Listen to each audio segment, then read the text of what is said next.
ഉരുൾപൊട്ടലുണ്ടായ വയനാട് മുണ്ടക്കൈ ചൂരൽമല പ്രദേശങ്ങളിൽ രക്ഷാപ്രവർത്തനത്തിന് സൈന്യത്തിന്റെ എഞ്ചിനീയറിംഗ് ഗ്രൂപ്പ് എത്തുന്നു. മദ്രാസ് എഞ്ചിനീയറിംഗ് ഗ്രൂപ്പ് ബാംഗ്ലൂരിൽ നിന്നാണ് എത്തുക.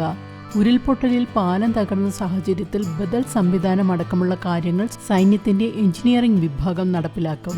രക്ഷാപ്രവർത്തനത്തിനായി ഡോഗ് സ്ക്വാഡും രംഗത്തിറങ്ങും. ചൂരൽമല കേന്ദ്രീകരിച്ചാണ് പ്രധാനമായും രക്ഷാപ്രവർത്തനം നടക്കുന്നത്. മുണ്ടക്കൈയിലേക്ക് രക്ഷാപ്രവർത്തനത്തിന് പോകാൻ അഗ്നിരക്ഷാസേന ശ്രമം നടത്തുന്നു. ഫോൺ സിഗ്നൽ കുറവായ വനപ്രദേശമായതുകൊണ്ട് തന്നെ രക്ഷാദൌത്യത്തിന് പോയവരുടെ കൂടുതൽ വിവരങ്ങൾ നിലവിൽ ലഭ്യമല്ല. രക്ഷാപ്രവർത്തനത്തിനായി ഏഴിമലയിൽ നിന്ന് നാവികസേന അംഗങ്ങളും എത്തും.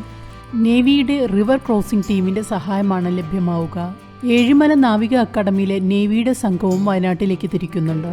NDRF, ഫയർഫോഴ്സ്, പോലീസ് എന്നിവരുടെ സംഘം ദുരന്ത സ്ഥലത്തെത്തി രക്ഷാപ്രവർത്തനം തുടർന്നുകൊണ്ടിരിക്കുകയാണ്. ഇവർ 101ഓളം പേരെ രക്ഷിച്ചു.